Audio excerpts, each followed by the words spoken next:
Monday comes early. This chapter closes. A new door opens. This is the second shift.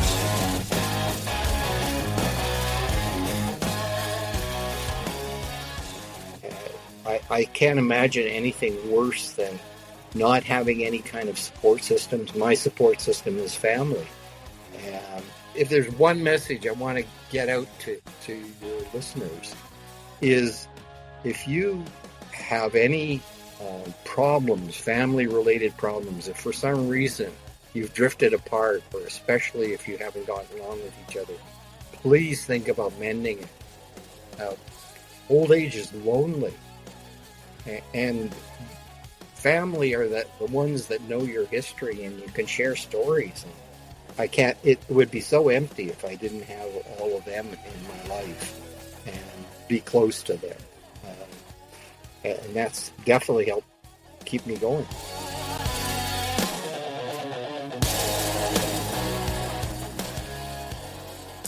On today's episode of the Second Shift podcast, we welcome Dr. Fred Dennis, a now retired emergency medicine physician who's done a bit of everything in his long medical career, from 37 years in clinical medicine to numerous non-clinical administrative roles.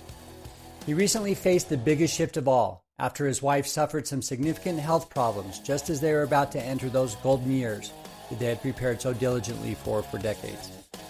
He is full of hard-earned and sage advice for the rest of us. I know you're going to enjoy this episode. Let's get started. Welcome, everyone, to another episode of the Second Shift podcast. I'm your host, Brian Jepson. I recently retired from medicine and work full-time as a financial planner. We're going to have to excuse my co-host today, Aaron Millage. He is working for the military, serving our country this weekend, so we excuse him. But I'm very excited to introduce our guest today. It's Dr. Fred Dennis. He is MD, MBA, and a fellow of the American Academy of Emergency Physicians, American College of Emergency Physicians. I should know that, right? I'm part of that too.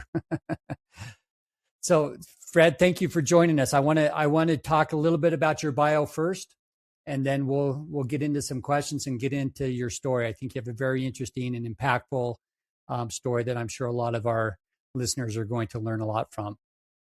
So, Fred, the most current thing I think is that you are the anticipated chair of the Exploring Retirement section of the American College of Emergency Physicians. Now, we had Dr. Stephen Anderson as a guest recently also, who is the acting or the current president. When do you take over, Fred? In October, and I anticipate I will be the chair. It's just that we had to postpone the elections. We've had sort of hands-up elections in the past. And so officially, according to ASAP, I am not the chair until the meeting that we're going to be having in Chicago. That's when we pass the baton. Well, I do want to talk a little bit about that at the end if we have time, just because I think it's such a valuable section within our college, that I don't know how many other specialty colleges have something like that. But I think it's valuable because so many people within medicine are exploring retirement and trying to figure out what that looks like for them. And this is getting those people together and those who have gone through it and helping, I think, ease the journey for the rest of us. So I think it's a wonderful section to be in. So you've got a very long and storied career with all kinds of different things. Let me hit a few highlights. So you did your medical school training in Canada, in Toronto, and then set up a general practice after it looks like some general practice training. And so you started out your career in general practice in a small town in British Columbia, and then you found your calling. Is that right? So at that point you were doing all things that general practitioners do, including working in the emergency department, and discovered that the emergency department was where you felt at home. And so that led you to a emergency medicine program at McGill University, which is in Montreal. But at the time, there was no emergency medicine specialty in Canada, so you moved to California. and took your ABEM boards and became board certified in emergency medicine. Since then, lots of a variety of things. You're president of the California ASAP, chair of emergency medical services in LA County. Ultimately got an MBA in healthcare from UC Irvine, which I want to learn more about. You've worked in hospital staffing companies. You've worked as an ER consulting companies. You've worked in billing companies. You've worked in health plan companies. You've worked for independent physician association companies. You've done prior authorizations. So pretty much everything within medicine that I can think of. I'm sure that there are plenty more, but so tell us a little bit about all those different careers inside medicine. When you look back, which version of yourself felt the most fulfilled? Let me ask it that way. Well, I kind of followed my instincts in a lot of these. And so I will backtrack to when I first went away to university, where at one point in time, people were going out partying. When I first arrived, I was reluctant to join them, and they all left. And then I'm sitting there on a Saturday night in the empty dorm, thinking, "Why am I doing this?" So I immediately changed my strategy to saying yes. And my career was essentially a series of saying yes. An opportunity presented itself, and I said, "Let's say yes." And what you learn in business is that business is mainly sales. You're always trying to convince somebody that you can help them with their particular problem. And when they say, "Okay, here you go," you may not have a clue how you're actually going to solve this. You've got some potential ideas, but you say yes. And so I followed various opportunities that arose. And I really have to say that in emergency medicine, my career was defined by the people that I met in Cal ASAP and ASAP. I joke and say the first job I got in Los Angeles was answering an ad in the back of a journal. And after that, it was, calling friends and saying, "Hey, I'm getting the idea I'd like to move on and try something different. Do you know anybody who's hiring?" And more often than not, they said, "Well, I'd like to get a chance to work with you. We'll make a position for you." And careers and jobs were created sort of out of thin air, so to speak, often. And it was everything to do with friendship and camaraderie and what we used to call us old guys, the Rolodex, right? Yeah. Is the people staying in touch with the people that you meet. And I keep on saying again to the younger generation, keep your connections up, especially within your professional society, because you may be working in LA, but you'd like to work in Philadelphia. Well, you may have met somebody at an ASAP conference who runs a contract in Philadelphia. That'll get you a job much faster than just going online. Yeah, absolutely. I think those are two great points. One is that how important relationships are, to not only your future career possibility, but just to the enjoyment of your career in general, right? So I retired formally from the emergency department this past February. I don't miss the patient work that much. I do miss the relationships that I have with colleagues and team members and things like that. That's definitely more, I think, impactful over time. The patients will always be there, but it's the relationships that you make with your colleagues that are irreplaceable. And you're right also about the saying yes. In fact, one of my questions was going to be, where all these transitions between all these various aspects of non-clinical work, intentional or opportunistic? And I think you answered that question. I think it really is, you probably didn't have it all planned out ahead of time. You just said, okay, well, that sounds interesting at the time. Let's add that skill to my toolbox, and which really makes for an interesting career, but also lots of transition opportunities. Right. Well, one of the most fantastic opportunities I had was I had worked for a not a billing company, but it was basically a company that provided office and administrative services for various groups and hospitals and the rest of it, and become very friendly with one of the vice presidents. And I got a call out of the blue, and he said, I got a doctor who owns 15 hospitals in 45 states who's looking for someone to run his health plan. And I think you'd be ideal for it. And I thought, sure, I've never run a health plan before. What can go wrong kind of idea. Yeah. But he had already vetted me, and he just met with the president of the company, the owner of the company, and put my name in there. So when I arrived, I already had somebody who they had trusted, who was my backer, and it was one of the easiest hiring processes ever, because I met with him and his executive vice presidents, two of them, and after 3/4 an hour or so, he said, "Okay, you got the job." Yeah. And as with most jobs too, what you're looking for when you're looking for a business partner or somebody to work for you, I believe, and whether it's in the emergency or not, you're looking for somebody who wants to be there, who's going to do their best, and not just when things are going well, but somebody who you can count on when they don't, because that's the big unknown. You can't always plan if you're running a group, or you're running a contract, or if you're in any business situation, on all the eventualities. You know that the wheels are going to fall off at some point, but you want somebody else who will be there by your side at 2:00 in the morning, and who's going to be doing some of the heavy lifting alongside you.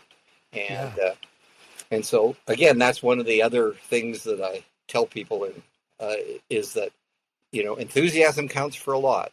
If you really do want the job, tell them you want the job. Ask for it. Make it obvious. No, and I think it's so important, especially, we had chatted a little bit about this before we pushed record, but how important it is for physicians to have side gigs, and because I think it does several things. One is that it creates relationships, which can lead to other things, even if you're the side gig that you said yes to may not be your ultimate dream goal. I mean, it's creating skills that you can adapt to other things. And then as you develop those relationships with people, your reputation gets out that you are somebody that can think outside the box or work well with the team, or, have some other perspective that the run-of-the-mill physician may not have. So tell me what you think, or how you advise younger doctors to create that kind of purposeful movement, I guess. Well, I think, again, it requires some self-analysis, so to speak, to find out where your skill sets are.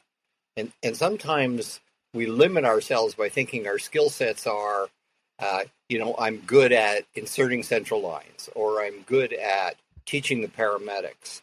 And they miss the fact that something like teaching paramedics, for instance, involves organizational skills. You have to pull together a group of people. You have to try to understand the different needs of everyone. You have to try to speak to them on their own language. What other kind of jobs might have that opportunity? Would it be in something in the public health, or related to the EMS commission, for instance, is where I got a lot of opportunity to meet some really incredible people who are providing pre-hospital care. So again, don't limit yourself. The second is one of the opportunities that I had was to encounter the first iteration of managed care, and it became obvious that it was a failure. the idea of paying doctors to not refer patients so that you could keep the money that the referral would be costing. And all of a sudden, every PCP became an endocrinologist and a cardiologist, and the patients knew the difference. But on the other hand, there was an element of truth there. So I went back to get an MBA to understand it and realized that what I didn't know was that we spoke a different language in medicine than in business. Business is about a bunch of different parameters. They're very easy to figure out if somebody will explain them to you, break them down. But for the rest of my career, I often joked and said, I'm often doing a translating function here.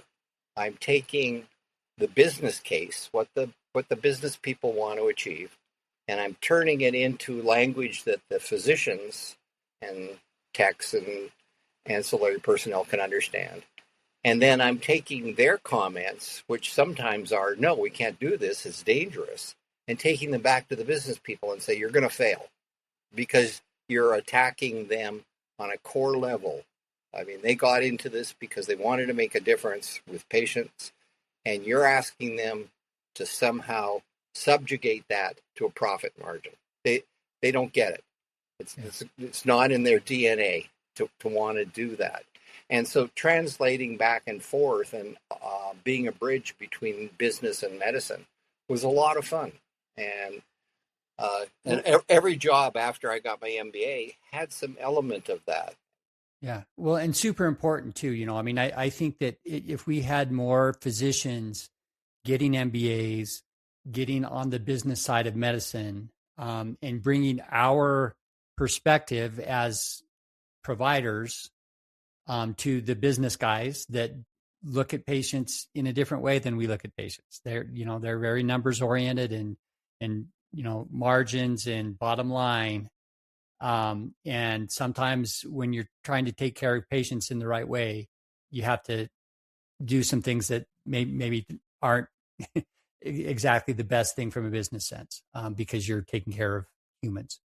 So I applaud you for getting an MBA. I applaud you for going back and being that translator to the business people, because we just need more doctors doing that. And the other thing that you mentioned, I think, is how you can take your skills that you learn, and maybe they're the soft skills, about communication, breaking down complex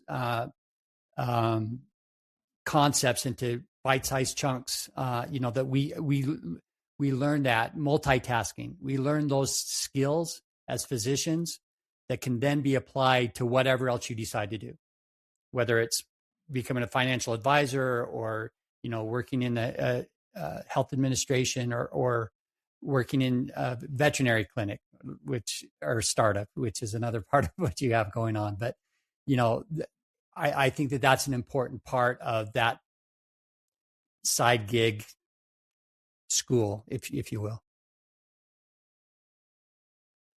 So tell me about, when did you continue working clinically through all of these shifts within your career, or did you leave the clinical work behind as you kind of started doing a lot more of this business and administrative stuff?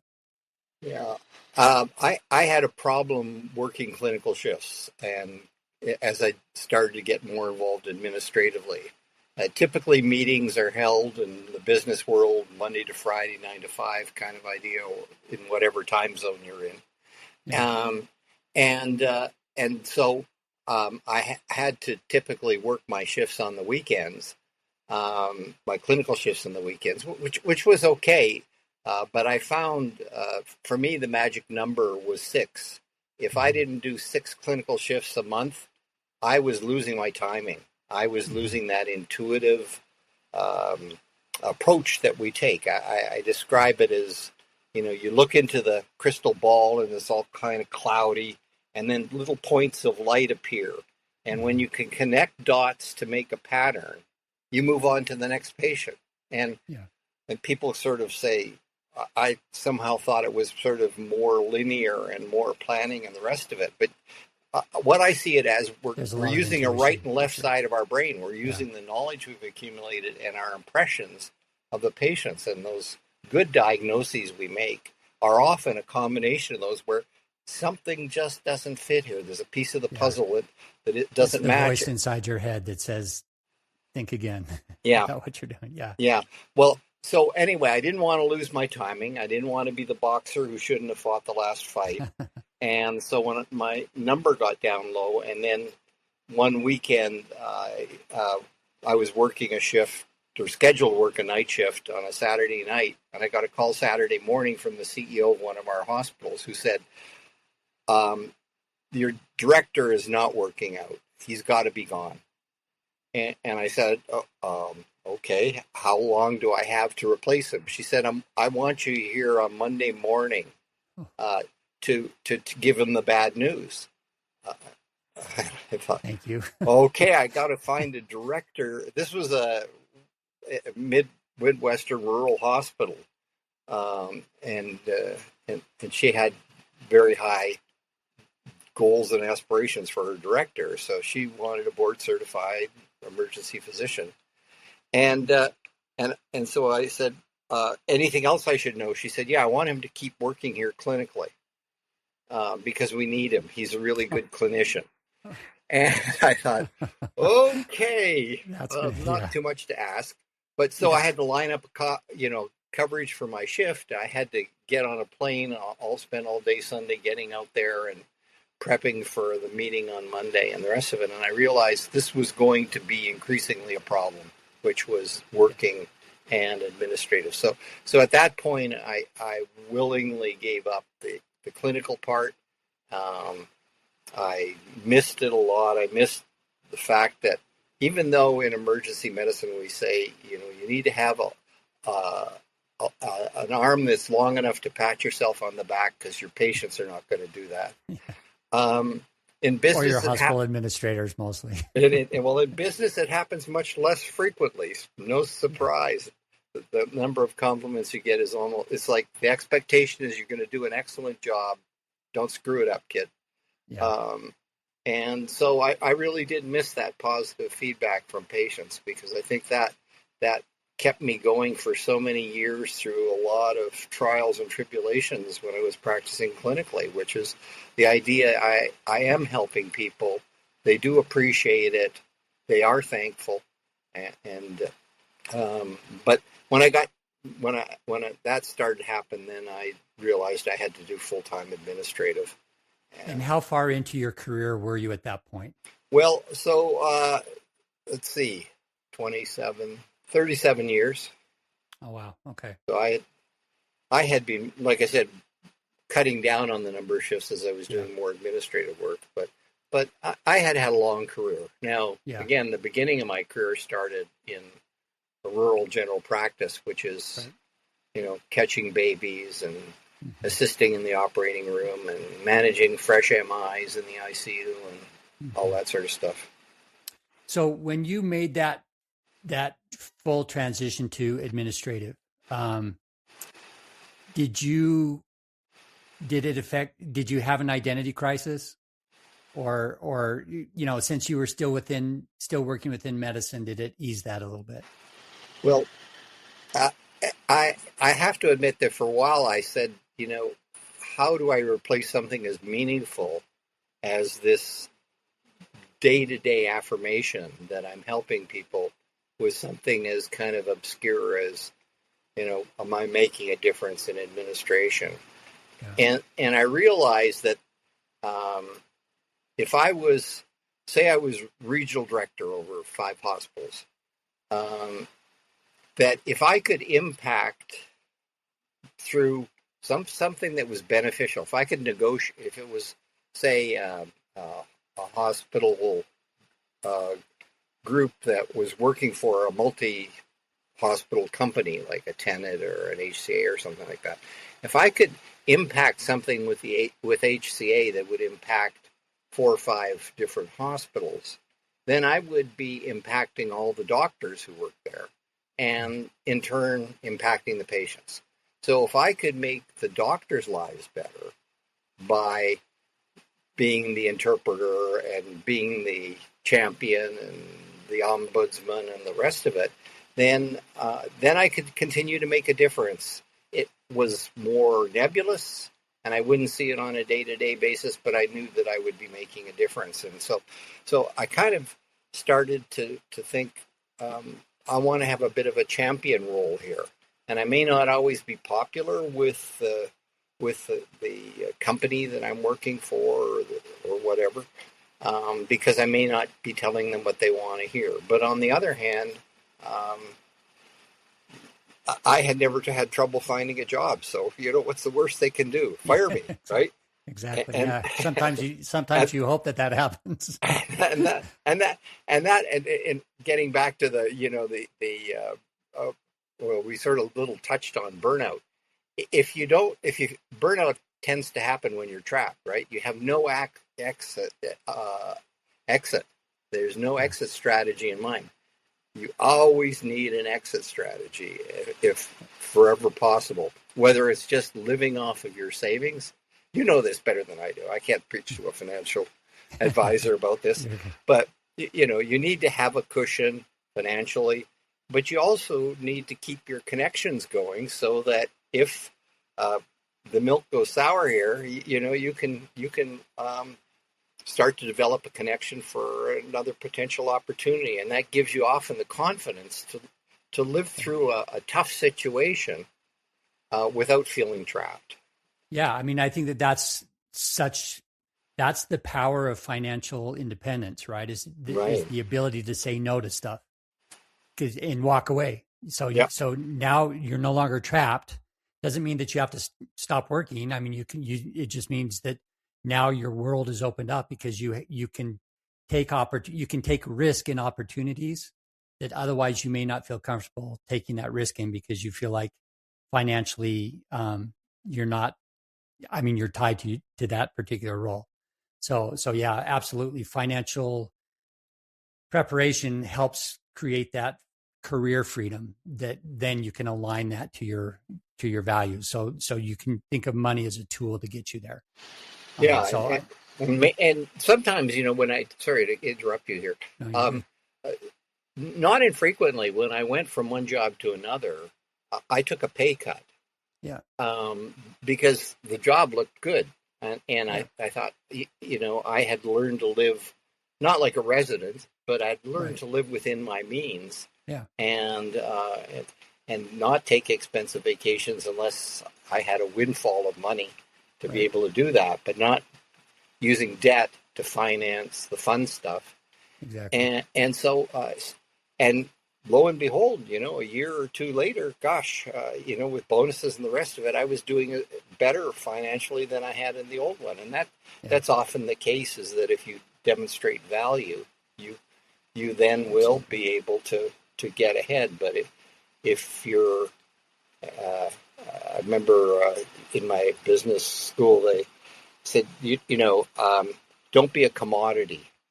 Right. And emergency physicians are considered by CEOs to be all uniform. Everybody who works at my hospital is good. And if I bring in another group, they're all going to be good too. So you're not differentiating yourself. So you're like gasoline. Okay, what's the cheapest per gallon price? I'm going to fill up there. And after 5 or 10 years and working clinically, and you say, I need a raise, and the person who's the one who's firing says, well, I can hire a new resident for less than I'm paying you. So why should I pay you more? Yeah, and we're seeing that all over. I mean, it's that corporatization of emergency medicine, and independent groups are being replaced because of that very reason. Is they haven't created that irreplaceability. Yes, uniqueness, right? The uniqueness that keeps their job, and that's on a group level. On an individual level, I think we underestimate the power that we have, or the power that we can create by creating that uniqueness, and that's looking outside the box. It's looking for other opportunities. It's developing relationships that are just outside of your group. You have to do that.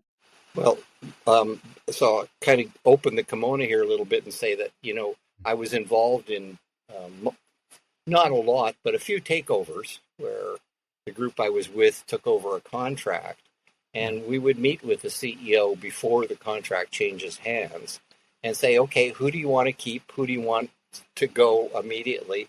And who are you okay with, but we should replace them over the next year or two?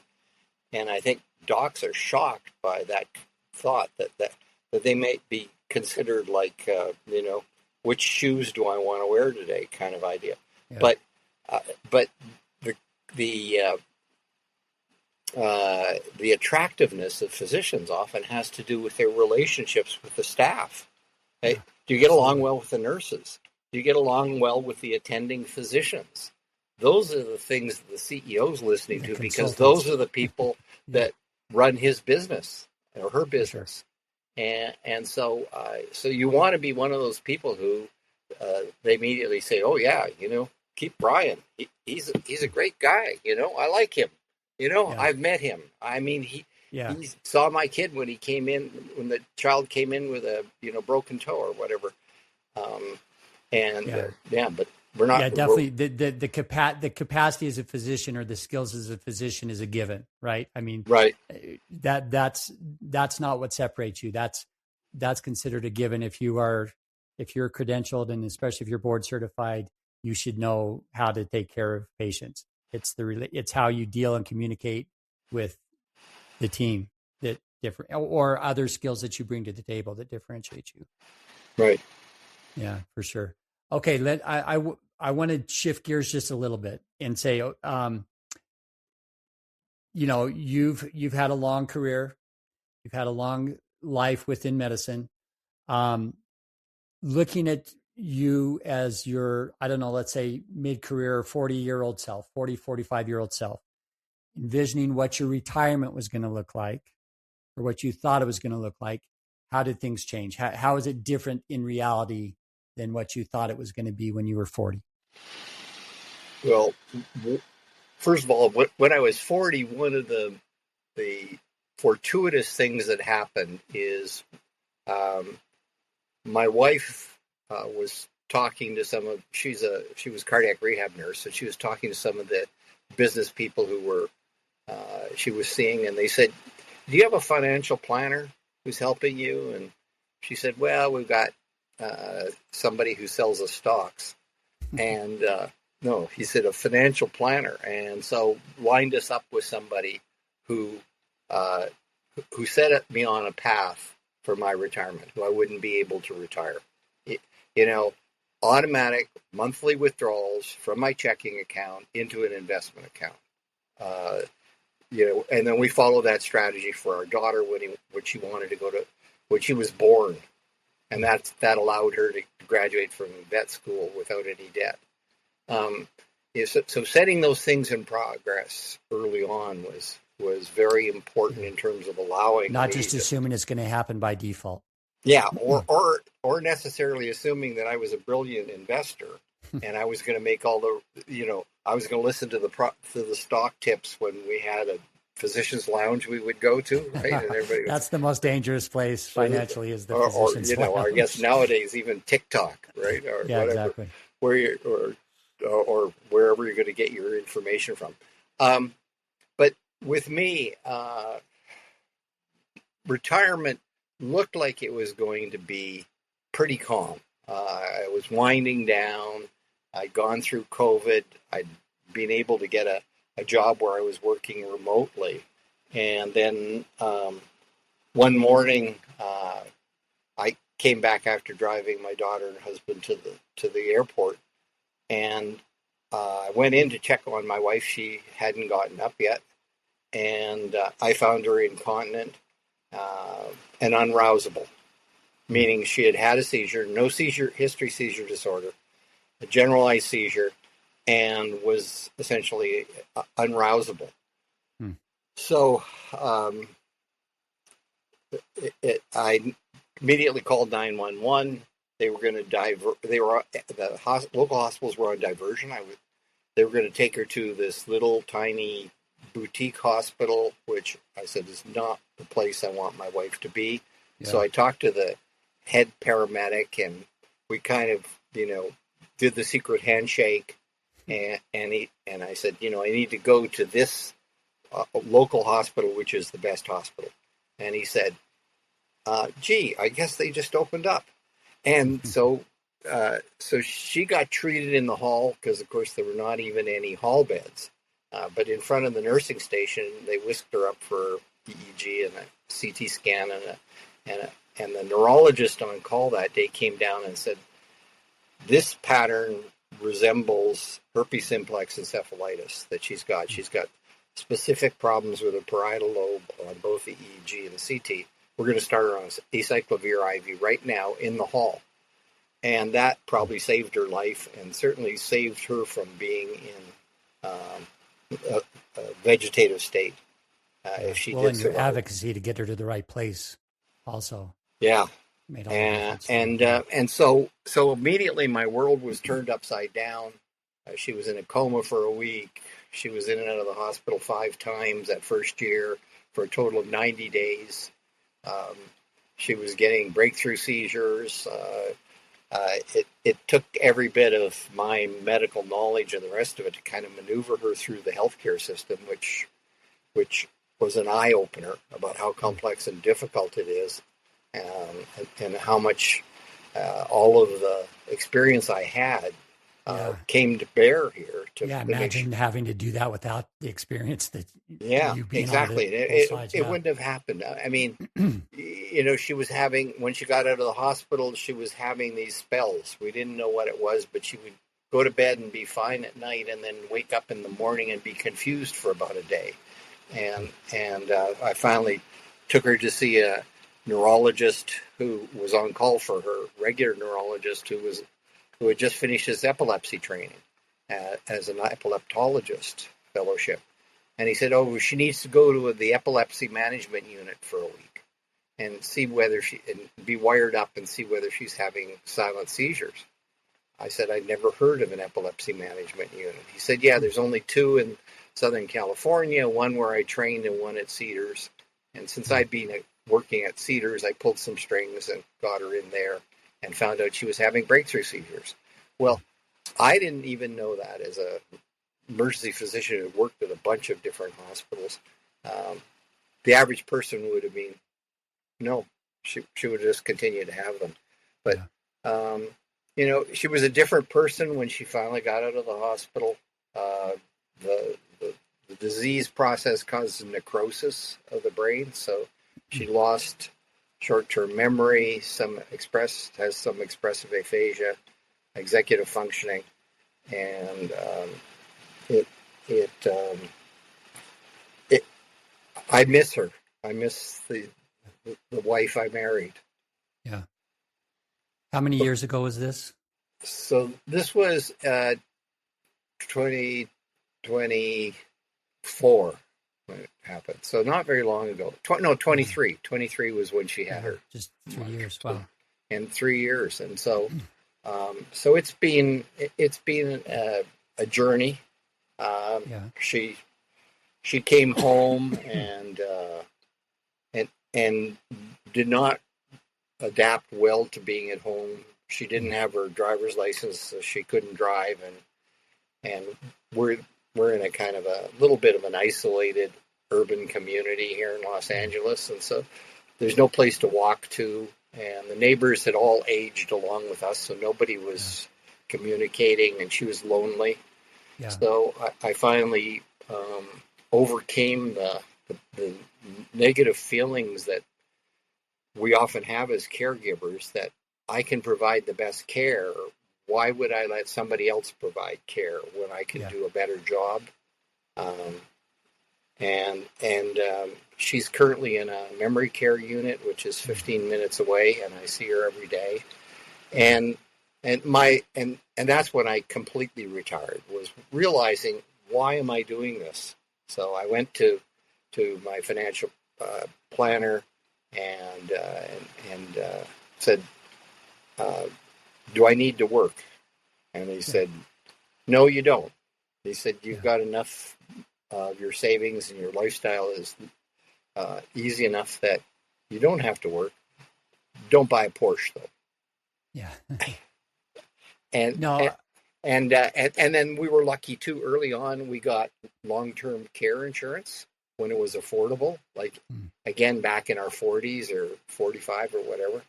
And yeah. so her care at this point is being financed out of long-term care insurance, which Yeah. is, I mean, typically minimum of $6,000 to $10,000 a month. Yeah. Yeah. Yeah. Especially in memory care units. It's, um, I resonate with your story. My kids have, have two adult special needs kids. So it's kind of the other side of the caregiving spectrum, but, just understanding where what you thought things were going to be turns out that that's not in the cards. And so we people when your life is derailed, I think is a fair way of saying it, but when your life is derailed, how do you adapt, how do you adjust? And and I think there's a couple ways that people do it, and some are it turns negative, and they lose their purpose in life, and and others can turn it in a more positive way. And so my question is, how did you, obviously this is not the retirement that you had envisioned, I'm sure, in terms of whatever you had hoped to be able to do, travel together, visit family, visit kids. How have you been able to reinvent retirement so that you're still finding meaning and joy? Well, one thing when it became obvious that she needed an institutional placement was I immediately had a family conference. I asked her, she had two adult children with, were blessed with grandchildren from them. I asked them to come to town. Our daughter and her husband, I asked them to be here. And we sat down and we talked about, and I said, look, I'm going to give you everything I know about her clinical history and what I've learned from all the specialists. And I'm going to explain to you the financial situation we're in right now. And I want to talk to you about where we're going to go forward. And because I want your input and I want you to help me and to help her. And it worked out very well because they continue to be involved.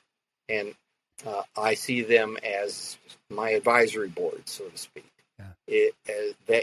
And again, just last night, her son came up from the Caribbean with the son-in-law who lives in Washington, D.C. They were in town and they came to visit Susan, and they've been doing that pretty much every day since they got here a couple of days ago.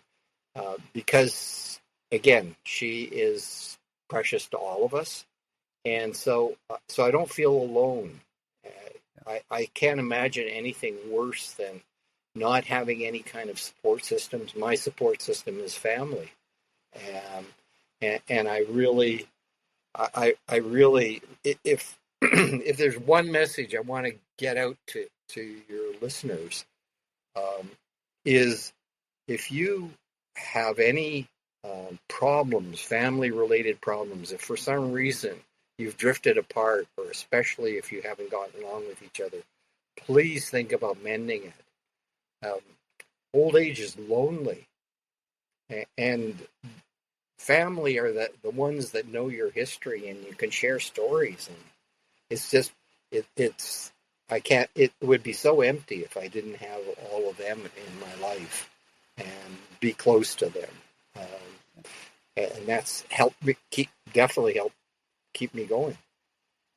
I think that's such an important message. I mean, over and over again in the financial world, you learn that money is a tool. It's not a goal, and that's not the source of happiness.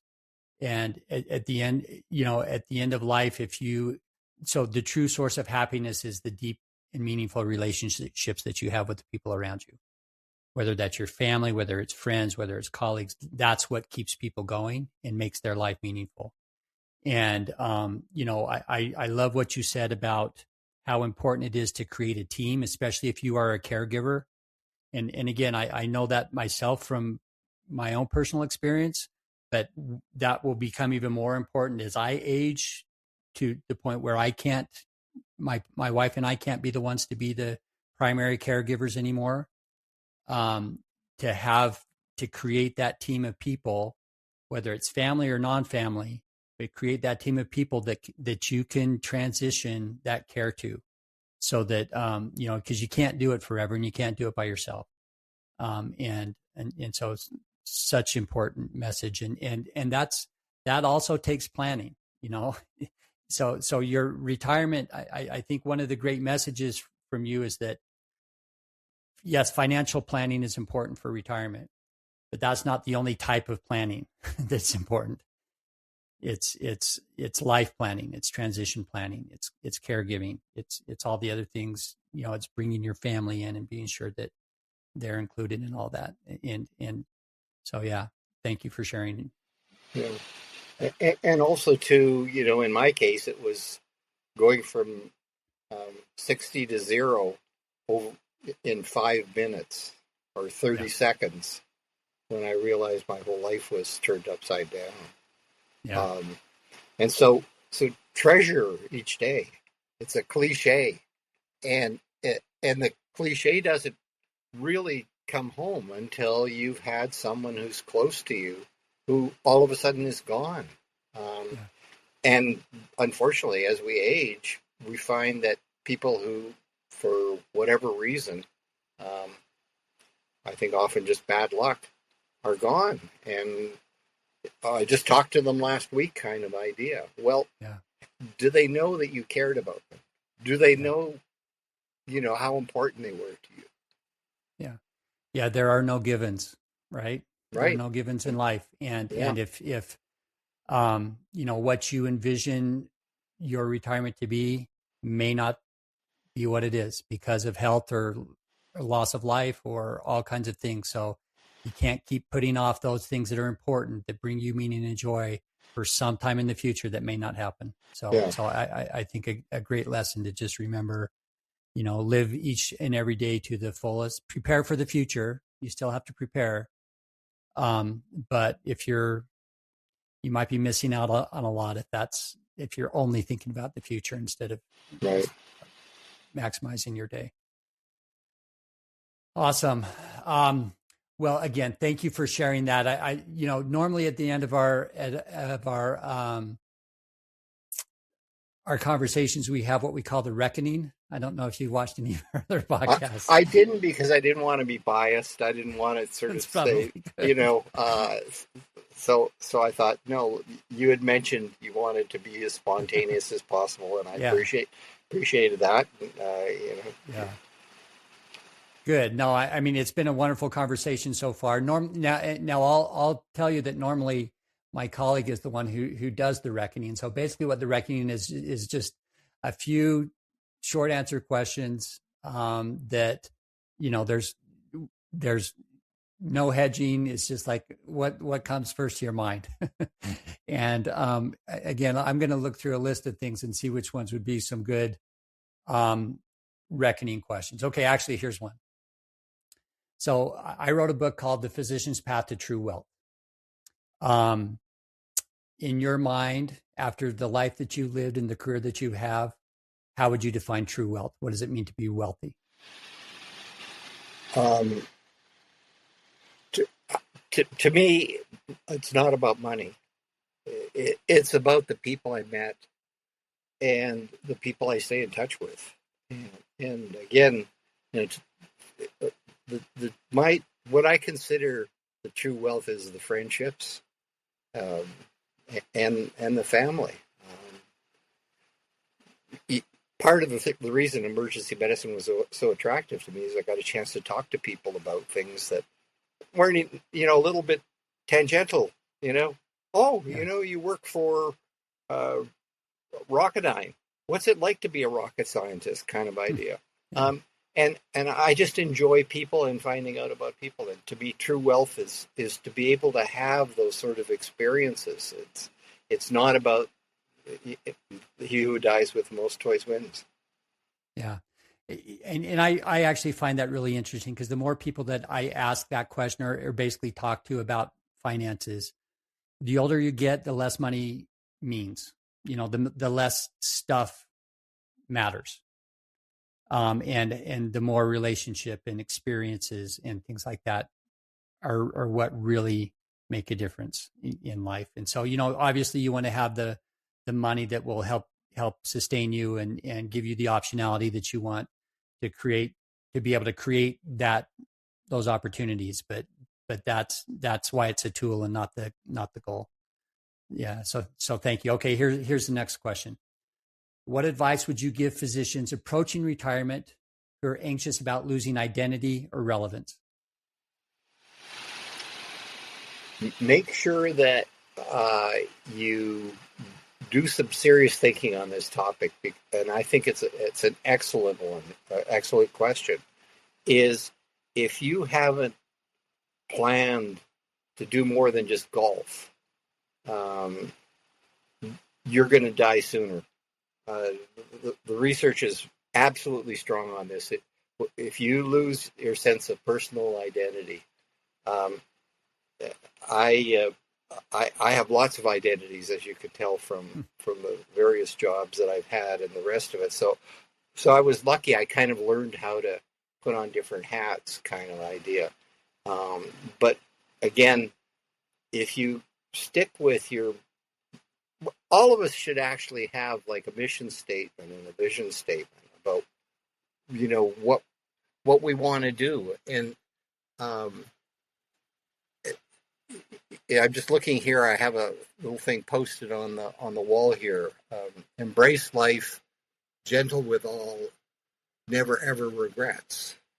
And then my mission statement is to make people successful.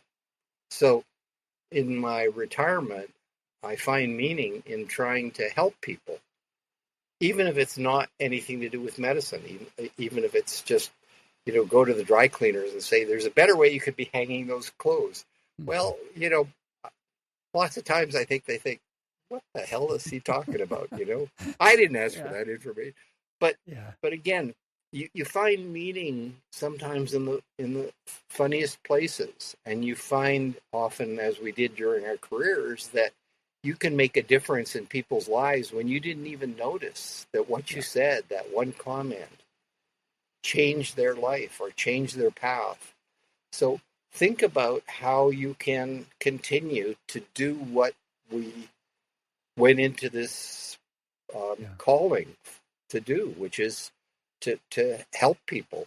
How can you continue to help people on some sort of level so you continue to do this? Because we obviously are hardwired to do this to a degree that is beyond the normal population. Physicians sacrifice a lot to be physicians, and so I think make sure there's some meaning in your life that way. I think that's great advice. We're healers by nature, right? Mm-hmm. We became doctors because we're healers and we want to help people. And even if you don't have the white coat on anymore, there's so many ways you can heal people. And sometimes it's just with a smile.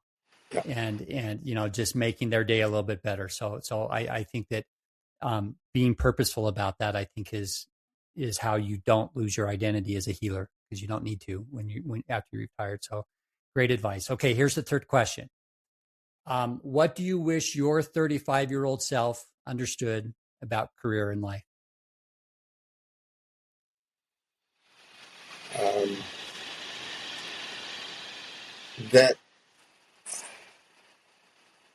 That a door would open before the previous door closed. That I didn't need to be worried about taking chances. That I could be bolder. That I could do more. That I could risk failure more than I did. I was very risk adverse at the beginning of my career because here's a Canadian in Los Angeles who knows nobody. how am I going to, be able to create an identity here? So I was very cautious in the beginning, and I realized the more that I took chances, the more successful I was. Well, I wasn't always successful because you don't succeed. Nobody's got a batting average of 1,000 kind of idea. But on the other hand, the more you try, the more you succeed. And so I would say, so be bolder. Yeah, even failure is a learning experience that can leverage you for your next opportunity, right? And so Right. I think that's also great advice. And I found that looking back on the chances that I took also, they didn't always work out 100%, but they always worked out. Yeah. It always worked out in my benefit in one way or the other. And I think that so many of us are afraid to take chances because of that, especially those who are high achievers enough to become doctors. I think in some ways we're afraid of failing more because, we're used to not failing. And so failure is scary. And, but yeah, I think that's wonderful. Well, Awesome when advice. you're working in the ER, I mean, you can see You can't 20, fail. you can see 20 people a day who have failed, I mean, Right. there's just a constant litany of people who tried something and did it wrong. And That's right. Well, and plus in the, as physicians, we are conditioned not to fail, because yes, failure as a physician means somebody could get injured or lose their life even. And so there's a very high risk of failure as a physician. And so clinically, and so right. taking, being able to put that aside and try something outside of your comfort zone can be a challenge, I think, for a lot of doctors. Okay, Fred, it's been an awesome conversation. I hate to end it, but eventually people will stop listening. So, thank you again for joining us today. Normally, what we do afterwards is that if Aaron were here, he and I would kind of break down the conversation, pick out some highlights, and end the podcast that way. I'll either have him do that with me when he's available, or I'll just do it myself. But anyway, it's been wonderful. I think you've given us many, many pearls of wisdom. Good luck with your family. Best wishes for your wife. Best wishes in your formal retirement now. And I hope that, you can continue to find the meaning and joy as you help others. So thanks again. Thank you, man. All right, everybody. This is the time where we recap our conversation with Dr. Fred Dennis. I thought it was a really good conversation. He had a lot to say, a lot of great pearls. He's obviously lived a long career and a long life, full of ups and downs, but lots of challenges or lots of opportunities that he took advantage of. I think one of the important things that he taught us is the importance of saying yes when opportunities arise. So he mentioned that not all of his career path was necessarily planned. But it happened by saying yes when opportunities came up. And that led him to new things that he may not have ever anticipated, especially as an early emergency medicine physician. But I think so many of us just forget, to step out of our comfort zone and to say yes to things as they come up. And it's hard, we're busy as is. Feels like saying yes to other things is just adding to that and maybe contributing to burnout. But in reality, I think creating those other streams of income, or at least streams of attention, can often prolong our careers because it gives us exit ramps for one, but also just adds variety to our work life. And, ultimately it helps us be able to choose the things that we like to do and, maybe pay somebody else to do the things that we don't like to do. The other important thing I think he taught us is that a lot of times it's who developing those relationships is critical in terms of finding new jobs and new opportunities. And I certainly see that a lot with young people in the workforce or trying to get into the workforce and are having difficulty in spite of education and in spite of You know, talent, lots of times they don't even get their foot in the door because they don't have the people that they haven't made those relationships yet. And so cultivate those as you're going through your work life, because those relationships are what you can leverage, so that later on you can find the opportunities when you need one.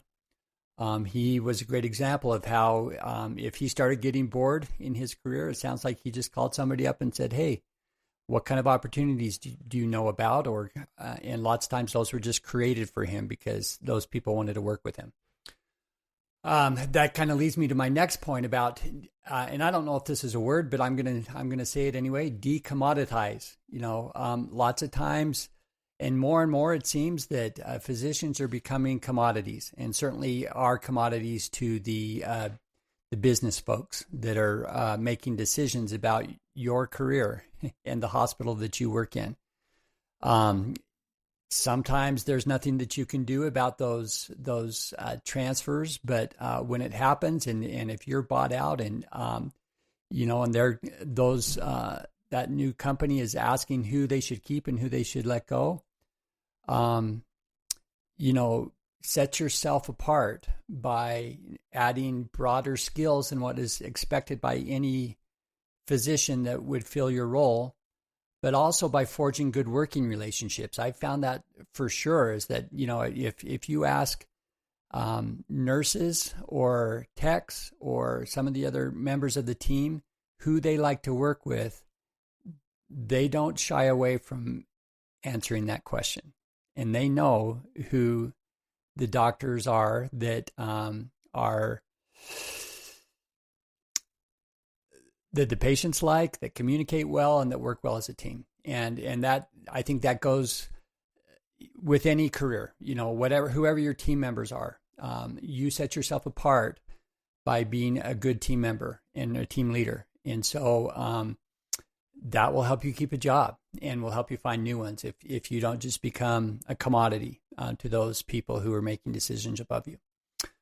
All right. I think the most important thing that he talked to us about is that there are no guarantees in life. You know, what a challenging experience that he's had with his wife, how difficult that must be, especially as you're just approaching your retirement years, almost there. And suddenly your vision for what retirement was going to look like is drastically changed. He taught that how you get through that is with your family. It's the relationships around you. It's cherishing and nourishing those relationships. You know, I thought it was very powerful when he talks about the loneliness of being elderly, and I think that happens a lot. I think that's there's a high depression rate in elderly folks. And mostly I think that is because they're lonely and they've lost skills, they've lost opportunities. There's a lot of loss in retirement and in old age. So the last thing that you want to lose is the relationships that add meaning and joy to your life. That's your most important asset. You can have all the money in the world. If you don't have those relationships, you're not going to have the same quality of life that you would otherwise have had. So I think his story amplifies that, and something that we all should remember. All right. So again, thank you to Dr. Fred Dennis. I appreciate the time and his openness about his story. I hope you enjoyed this episode of the Second Shift Podcast. Please tell your friends about us, subscribe and like to the channel. I think that does help get the word out there, help sustain us. So if you are finding this information useful, please do that. Also, if you are interested in learning about your own or learning more about your own second shift, we do have the second shift blueprint that is available on our website at Second Shift. That's the number 2 ndpodcast.com. Please download that. 5 important conversation questions that you need to ask with your significant other before you take on your next second shift. And feel free to reach out to us. We'd love to hear from you. Take care. The work you did mattered. And you're not done. Welcome to What's Next.